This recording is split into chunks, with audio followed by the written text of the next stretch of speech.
Si quieres atraer la atención de una mujer, lo primero que debes entender es que no se trata de impresionar, sino de destacar. Mientras muchos hombres compiten por ser los más graciosos o los más ruidosos, tú haz lo contrario. Mantén la calma, observa y habla solo cuando tengas algo que valga la pena decir.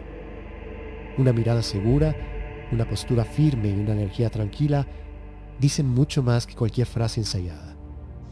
Sé un hombre con propósito, que no necesita rogar por atención, porque su presencia ya le impone. Muéstrate auténtico, sin máscaras ni exageraciones, porque lo que realmente atrae es un hombre que sabe quién es.